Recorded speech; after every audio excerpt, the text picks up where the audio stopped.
بسم الله الرحمن الرحيم. معالي الأستاذ عبد العزيز الفريح نائب محافظ مؤسسة النقد العربي السعودي، السيدات والسادة الحضور، السلام عليكم ورحمة الله وبركاته. نيابة عن شركة الحمراني العالمية يشرفني اليوم الوقوف أمامكم لعرض برزنتيشن عن بانكينج ترانسفورميشن بالمشاركة مع الزميل حبيب حنا من شركة ديبول نيكسدورف. البرزنتيشن مقسومة قسمين. القسم الأول mainly I'll be talking about banking transformation in Saudi Arabia, a little bit of history, what's been going on for the past 10 years, and then Mr. Habib will be taking over discussing the global trends, generally speaking.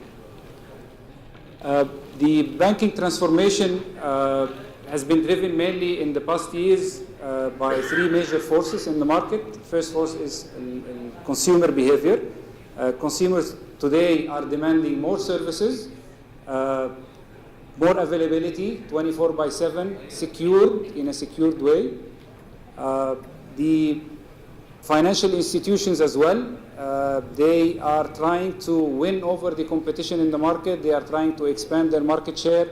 They are trying to provide competitive solutions to attract more and more customers, as well as the technology today, the shift in the technology that is providing more and more solution that previously was not feasible to implement. Today, it's becoming a necessity, and it's even easier to implement with all the regulations and the security requirements of the banking sector. All of this is putting mainly a weight on the self-service solution in general to provide not only cash services, but as well non-cash services.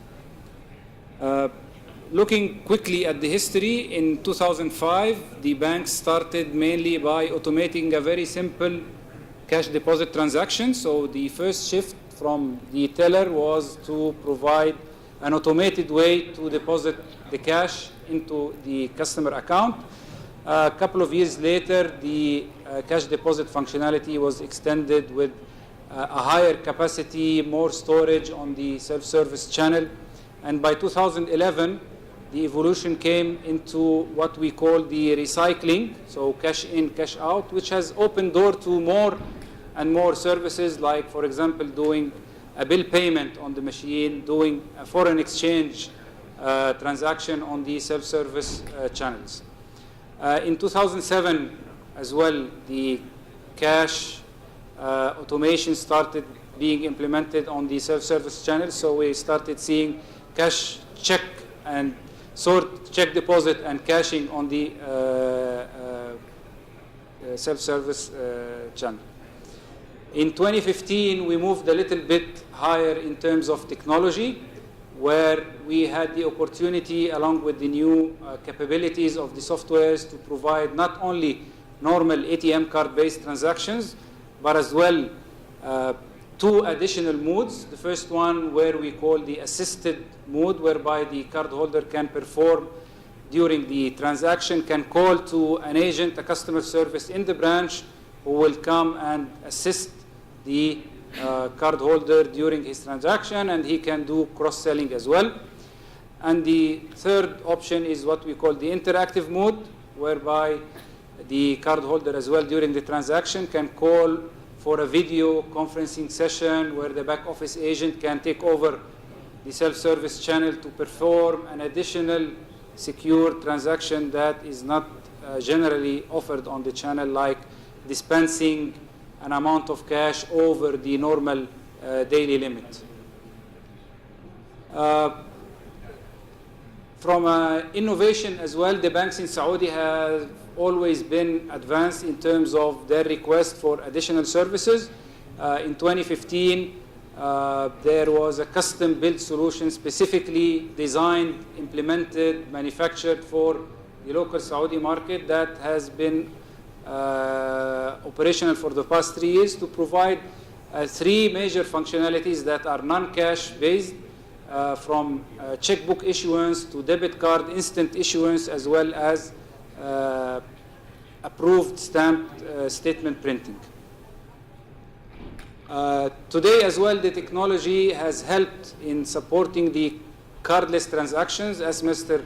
Ziad Al-Yusuf from MADA has showed that the shift to mobile payments is almost a clear direction of the MADA and SAMA in the market. So today as well, the technology on the self-service is allowing to perform a cardless transaction using the mobile.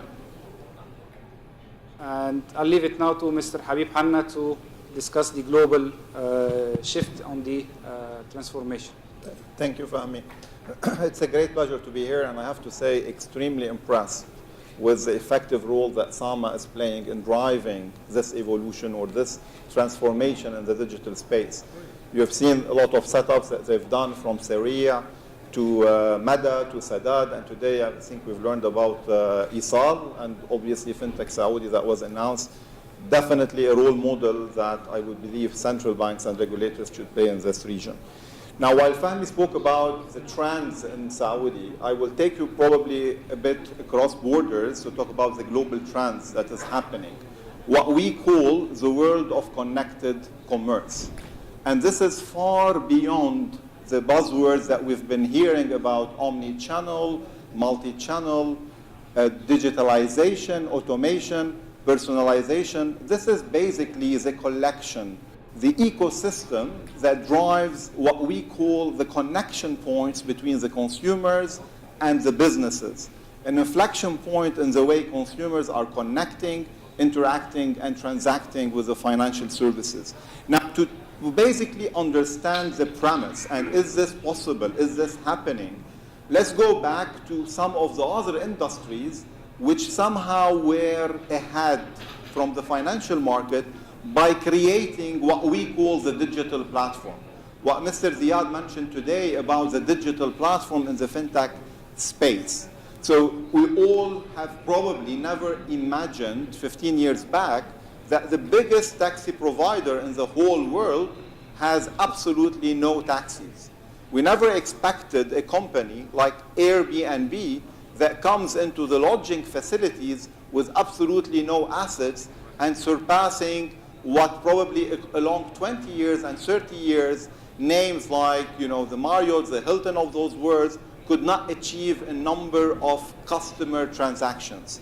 Now, if we take this to the actual financial market, we see a lot that is happening outside, which obviously is coming to that region, which is the same concept of creating that digital customer experience platform is happening into the fintech space. And this is basically a pause for financial institutions, traditional players, banks, to stop and say, are those coming to actually compete with us or to complement our offering? Are they our best friends or our worst enemies? And I think the answer to this is that it is definitely a collaboration, engagement, business model that is definitely going to be different than what we are used to. And I think the initiative which SAMA has pushed with FinTech Saudi is understanding and anticipating that business is no longer to be the same. However, we need to engage and we need to make sure that we are ahead in that space. Now, let's understand why all of this is happening. Why do you have interest to go into digitization, into transformation? And I think the premise, if I were to summarize this in one simple word, is delivering a better customer experience. Today, the balance of power have moved from businesses to the consumer. The consumer have the choice, and they need to look at what is their presence and preference to connect with you. It's no longer about defining a product or defining a service and rotating around that product and service. It's about creating what we call a consumer-centric platform where the core is actually the consumer. Now, while customer experience is very relevant when we spoke about innovation, when we talk about digitalization, I think the simple, most important question, will the physical world still exist? Will the branch be relevant in that consumer experience? Now, to answer this question, we look globally what is going on.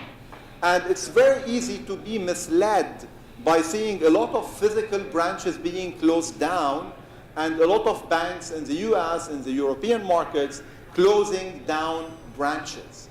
But in fact, this is not only closure of branches, this is replacement of customer experience, it's right sizing, it's transformation of branches. So while we see physical institutions going into digital, we also see traditional digital players going into the physical world. Open Bank, for example, in the US, which started as an online banking provider, now coming to create a physical branch, transforming that experience from the digital world, from the digital world to the physical world. We see also this is happening in also the retail space. So the famous service provider, digital provider, Amazon, which is basically has always been only digital, have moved into a major step by opening physical branches in the US to provide a much more enhanced experience for consumers who choose to go physical. So I think the point is, it is a choice of the consumer to emerge fully into the digital world, fully into the physical world, or more as we see it, it's going to be the intersection of both. It's the digital and the physical at the same time. Now, even to add to that picture, think about payment providers, about fintech companies who went and acquired or tried to acquire a physical provider. So I'll give you examples. PayPal acquired TIO Network for $233 million. PayPal, the famous fintech provider, payment provider, going into the physical space, and their premise was to get access to 1,000 self-service terminal that is serving a category of consumers that PayPal could not get to. So this is enabling PayPal to get to a much bigger addressable market. More than that, 65,000 point of presence, which PayPal managed to get to while acquiring TIO Network. Now, the other famous example is A&T Financial, which is a financial arm of Alibaba, which made a very serious attempt to acquire MoneyGram. If you think of it, Alibaba, the fintech provider, the digital provider, going into MoneyGram, obviously with a premise to get access to the remittance market, but more to be able to have 350,000 local point of presence across 200 countries. Now, if you have probably followed on this, you probably know that in January this year, this deal was stopped by the US government. It was a $1.2 billion deal that A&T Financial were pursuing. The deal broke down, it stopped for security reasons, etc. But the point is that the appetite of digital providers is there to go and move from digital to physical. So I think the good news here is that as financial provider, you should not worry about the presence of your physical touch point. However, you need to be able to transform a consistent experience that translates from the digital innovation that you are transforming into and replacing that with an intersection along the physical space as well. Now, to have a quick view about what would be shaping the future as we go forward. What are the forces that are changing the future of the financial services that we know of today? And I think the number one is the ability for you as a provider to create what we call a connected journey across the entire roadmap of the consumer from the time they come to you on any single touch point until the time that they complete the transaction. To move from what we call different microsystems into one single ecosystem. And this is where you need to really put all the brains in place to create that seamless experience, regardless if the customer is interacting with you through the mobile, through the internet, through the physical branch, through the call center, or through any other channels that you may have, including touch points, ATMs, check deposit, cash deposit, multifunction kiosks. The point is, should be the same experience and the ability to port that experience as you go. The other point which Mr. Ziad mentioned, and it was loud and clear in his presentation, for the ability to create what he called collaboration under the FinTech Saudi initiative.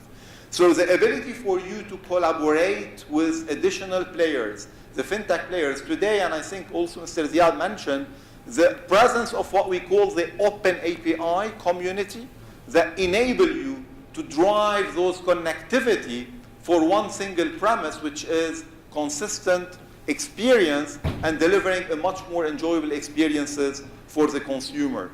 And the third one, in terms of forces, is personalization. Today, you need to treat every consumer for his own pattern, behavior, preference, and presence, regardless of the next consumer sitting next to him. It should be personalized to a different way, and obviously with the actual amount of data that you have and the AI which is emerging, use that intelligence to make that enjoyable journey much more relevant to the consumers that hit in. Now, as we go forward, you need to think of a platform, digital platform, what also Ziad mentioned, digital platform. In our space, this is what we call Dynamic. This is a very tangible platform that go and transcends across all the actual connection points between the consumer and yourself as businesses. Now, as we go into multiple use cases, because the way to drive the transformation is to take the physical world, the digital world, and create a use case that intersect with both. So the first use case I would like to mention is what we call onboarding. And this is a very important element that is going today. Onboarding means getting more and more consumers into the financial world, moving from unbanked to banked, creating that financial inclusion that everyone is talking about. Now, to give you quick of data points, in the last 3 years, from 2014 to 2017, the number of consumers who had either an interaction or an account in a financial institution, or at least kind of a mobile money presence, moved from 62% worldwide to 69%. This is 7 percentage points in 3 years. If you take the number of population, you multiply by 7% in mass, this means more than 500 million consumers moved from being unbanked to banked. And this is major, major potential. This is a major opportunity. Now, if you think about the remaining 31% worldwide that are unbanked, this translates into 2 billion number of consumers that today have no relationship with any financial institution in whatsoever. This is definitely a problem. However, it is again an opportunity for you to think of how can I accelerate those types of financial inclusions and bringing those into place. And definitely the answer is not to go with the traditional way of having someone to walk physically into a branch and being onboarded or becoming a customer of the bank. Think of what could be done digitally with the presence of biometric for authentication, with the presence of technology that enables the know your customer, the ability for you to get those customers and the mandates digitally and without the need of those customers to walk physically into the branch, which is the solution that we have, and Fahmi spoke about, ability for you to pre-stage transactions through the actual mobile platform, but have the ability for consumers to walk into multifunction terminal and walk away with a credit card, debit card, financial instrument, checkbook, and do all what it takes for them to be onboarded through the digital platform. The other use case which you can think of is that the ability for you to move from the plastics into what we call mobile cash withdrawals, mobile payment, because every single person today has a mobile. So how can I integrate this into the Samsung Pay of the world, the PayPal of the world, not only relying on NFC, and this is definitely something that we've already introduced in the market, something that you think of as another use case to digitalization. The third one is how you can transform your tellers in the branch to become sellers, to become on the floor as opposed to be behind the desks. How can you create those intimacy in the branches? How can you translate this experience across all the medium, all the touch points? And how can you have someone with a tablet moving in the branch, connecting with the customers, being able to authorize transactions in a much more enjoyable experience instead of someone coming in, taking a ticket, sitting down for 45 minutes to be served and to perform a transaction which could have taken only 2 minutes. Those types of use cases that you need to think in order, again, to drive customer experience forward. And another point is that how can I go into what we call cashless branches, the ability for me to also go beyond the mandates of having a traditional branch into what we call tellerless branch. So having presence points, think of what PayPal did with TIO network.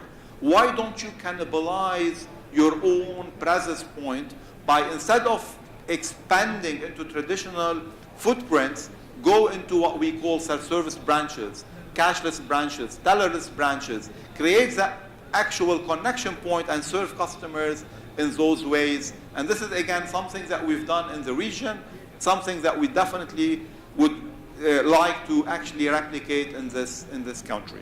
And the last one is foreign exchange and remittance. And again, this is a service that you can definitely go and take beyond the branch into the actual digital touch point. So as an actual final remark, put the consumer in the heart of your journey. Make sure everything that you develop, from the content to the contacts, is revolving around the consumer. Thank you very much.